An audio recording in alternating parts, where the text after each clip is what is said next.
ఓం మహాగణాధిపతయే నమః. ఓం గురుభ్యో నమః. ఓం శ్రీమాత్రే నమః. పరమేశ్వర స్వరూపమైనటువంటి జ్యోతిష, వాస్తు మరియు ఇతర అనేకమైనటువంటి శాస్త్రములను మనకు అందించినటువంటి మహర్షులకి నమస్కారం. హయగ్రీవ హయగ్రీవ హయగ్రీవేతియో వదేత్తస్య నిస్సరతే వాణీ జహ్నుకన్యా ప్రవాహవత్. అరుణాం కరుణాతరంగితాక్షీం ధృతపాశాంకుశపుష్పబాణచాపాం అనిమాదిభిరావృతాం మయూకైః అహమిత్యేవ విభావయే భవానీం. శ్రీమాత్రే నమః. ప్రేక్షకులకి ఆ లలితాంబిక అమ్మవారి యొక్క అనుగ్రహం పరిపూర్ణంగా కలగాలని మనస్ఫూర్తి కోరుకుంటూ మనం ఈరోజు చెప్పుకోబోయేటువంటి టాపిక్ ఏమిటి అంటే, ఇవాళ రేపు మనం చూస్తున్నట్లయితే వివాహాలు చేస్తున్నారు కానీ వాళ్ళకి కొద్ది రోజుల్లోనే విడిపోవడం జరుగుతుంది. దానికి మేము జాతకాలు చూపించామంటూ ఉంటారు. కానీ ఇక్కడ జరుగుతున్నటువంటి తప్పిదము ఏమిటి అంటే 36 పాయింట్లకి 18 పాయింట్లు కలిసేయా అంటే చేసేస్తున్నారు. అలా కాకుండా 18 పాయింట్లు దాటిన తర్వాత ఉండేటువంటి ఆ వర్ణకూట ఏవైతే కూటమి ఉందో అది చూసుకుంటూ, దాంతోపాటు ప్రతి లగ్నము వారికి మనకి మేషం నుంచి మీనం వరకు ఉండేటువంటి 12 లగ్నాల వారికి అసలు ఏ ఏ విషయాలు పరిపూర్ణంగా చూసుకోవాలి, ఎక్కడ మనం ఫెయిల్యూర్ అవుతున్నాము, ఏ విషయాలు చూసుకుంటే భార్యాభర్తలు చక్కగా కలిసి ఉంటారు అనేటువంటి విషయాలు ఇప్పుడు మనం 12 లగ్నాలకి తెలుసుకుందాం. అదేవిధంగా ఈ విషయాలు చెప్తుంది నేనైనప్పటికీ కూడా చెప్పిస్తుంది సాక్షాత్ లలిత అమ్మవారిగా భావిస్తూ ముందుకు వెళ్దాం. కుంభలగ్నము, కుంభరాశి. మకర లగ్నానికి ఎలా అయితే శనో, కుంభలగ్నానికి కూడా శనే.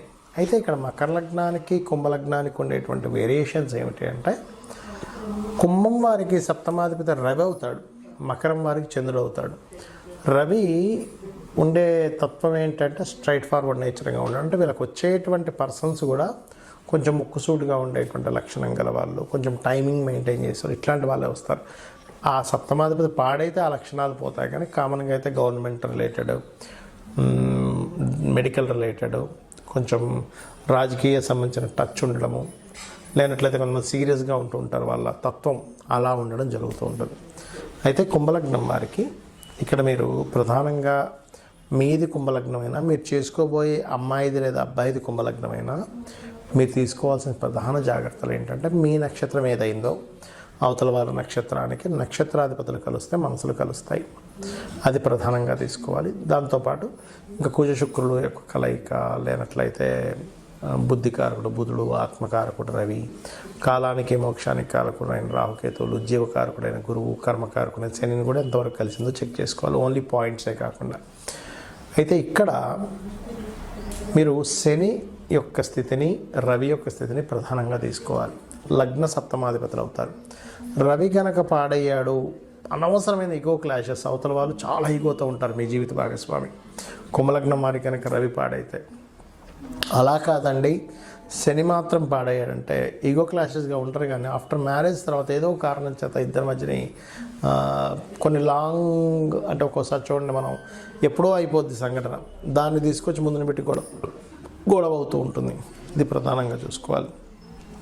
అయితే కుంభలగ్నం వారికి కుటుంబాధిపతి గురువు అవుతాడు కాబట్టి ఇక్కడ ఫైనాన్షియల్గా గురువు బాగున్నాడంటే ఫైనాన్షియల్గా మంచి గ్రోత్ ఉంటుంది.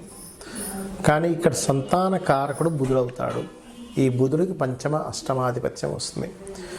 మీరు ఒకవేళ మీది కుంభలగ్నమైనా అవతల వారిది కుంభలగ్నమైనా మీరు బుధగ్రహాన్ని పరిశీలన చేయాలి. ఎందుకంటే ఇది సంతానాన్ని చూపిస్తుంది, సంతానానికి మీకుండే రిలేషన్షిప్, అదేవిధంగా సంతానం కలిగినప్పటి నుంచి ఎట్లా ఉంటుంది, సంతాన విషయంలో మీరు ఇబ్బంది పడతారు. ఎందుకంటే ఈ పంచమం అంటే కేవలం సంతానం ఒకటే కాకుండా ఫ్రెండ్స్ కూడా అందులోకే వస్తారు.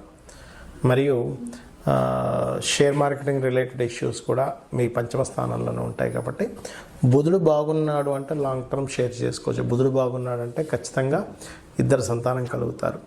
బుధుడు బాగున్నాడంటే ఫ్రెండ్స్ ద్వారా ఇబ్బంది అనేటువంటిది ఏమీ రాదు. అయితే మీకు గనక వివాహ జీవితం బాగుండాలి అంటే నవగ్రహాల్లో శనికేతు గ్రహాల దగ్గర దీపారాధన చేయండి, సూర్య నమస్కారాలు చేయండి. ఒకవేళ మీకు సంబంధాలు కుదరట్లేదు అనుకుంటే ఖచ్చితంగా బాగుంటుంది.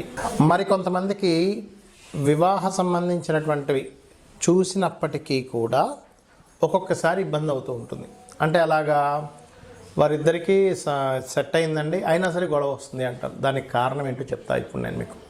వాళ్ళ పర్సనల్ చార్ట్లో ఎవరైతే వివాహం చేసుకోబోతారో మీరు అవతల వాళ్ళది కానీ మీది కానీ పర్సనల్ చార్ట్లో పర్టికులర్గా వివాహ సమయం కాదు అంటే వివాహం చేసుకోకూడని సమయంలో వివాహం చేసుకుంటున్నారు, గుర్తుపెట్టుకోండి. అది ఎట్లా తెలుసుకోవాలి?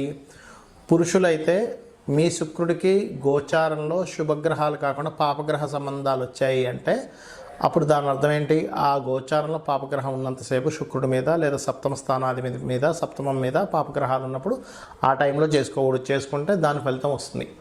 అలాగే స్త్రీలకైతే కుజుడి మీద పాపగ్రహ సంబంధం రాకూడదు. కుజుడికి కేంద్ర కోణాల్లోని, ముఖ్యంగా కోణాల్లోని, అదేవిధంగా సప్తమ స్థానాధిపతి చూసుకోవాలి. ఇది ప్రధానంగా తీసుకోవాల్సినటువంటిది. మరియు దీంతోపాటు పర్టికులర్గా మీరు కనుక ఇద్దరికి, అంటే ఇప్పుడు ఇద్దరికి సరైన సమయం అనుకోండి వివాహం చేసుకోవడానికి, అప్పుడు బాగుంటుంది.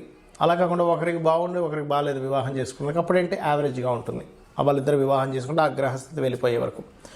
దీంతోపాటు ఎవరికైనా వివాహం అవ్వటం లేదు, చాలామంది సంబంధాలు చూసుకుంటుంటారు కానీ సెట్గా ఒక్కోసారి. దానికి కారణం ఏంటంటే వాళ్ళకి జన్మజాతకంలో బలం లేదు వివాహం మీద. అలాంటప్పుడు మీరు చేయవలసింది ఏమిటి? స్త్రీలైతేనేమో నవగ్రహాల్లో కుజ, శని, రాహు గ్రహాల దగ్గర దీపారాధన చేయండి. పురుషులైతే శుక్రకేతు గ్రహాల దగ్గర దీపారాధన చేయండి. గోవులకి గ్రాసము, తీపి చపాతీలు పెట్టండి పురుషులైతే. స్త్రీలైతే గోవులకి, దేశీవాలి గోవుకి కందులేమో దానం ఇవ్వచ్చు. గోవులకు పెట్టేటువంటిది ముఖ్యంగా క్యారెట్స్, బెల్లము తినిపించండి గోవులకి. దీంతోపాటు వివాహం అవ్వట్లేదు అనుకునేటువంటి వారు ఓం కామేశబద్ధ మాంగళ్య సూత్రశోభిత కందరాయై నమః.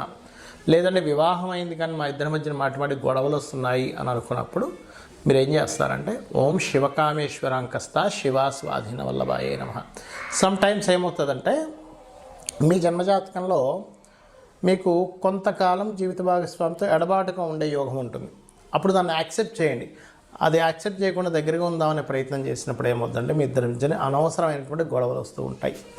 అలా కాకుండా ఒక్కొక్కసారి ఆల్రెడీ వివాహం అయిపోయిందండి కానీ సప్తమంలో పలానా ప్లానెట్ పాడవడం వల్ల మేము ఇబ్బంది పడుతున్నాం అన్నప్పుడు ఆ ప్లానెట్కి సంబంధించినటువంటి దానం ఇవ్వడం.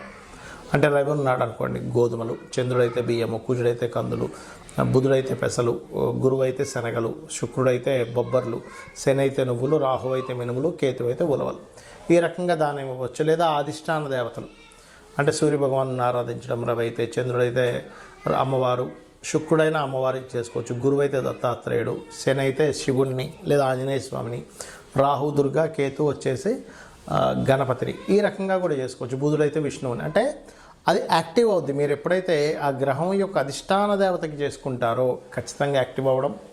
ప్రధానంగా మీరు తీసుకోవాల్సిన జాగ్రత్త ఏంటంటే మీరు ఈ సప్తమ స్థానంలోని 12వ స్థానంలో ఉండే గ్రహాలు ఎలా ఉన్నాయి, మీకు ఏ సమయంలో వివాహం చేసుకుంటే కరెక్ట్ టైం, ఏ సమయంలో చేసుకోకూడదు, ఇప్పుడు అసలు మీరు వెతుకుతున్న సమయానికి ఇప్పుడు అసలు వివాహ యోగం ఉందా లేదా, ఇవి చూసుకోవాలి. ప్రతి ఒక్కరికి కూడా 3 నుంచి 5 సార్లు వస్తుంది వివాహ సమయం. సో ఇవి చూసుకొని మీరు మీ యొక్క జీవితాన్ని ఆనందమయంగా చేసుకుంటారని కోరుకుంటూ శ్రీమాత్రే నమః.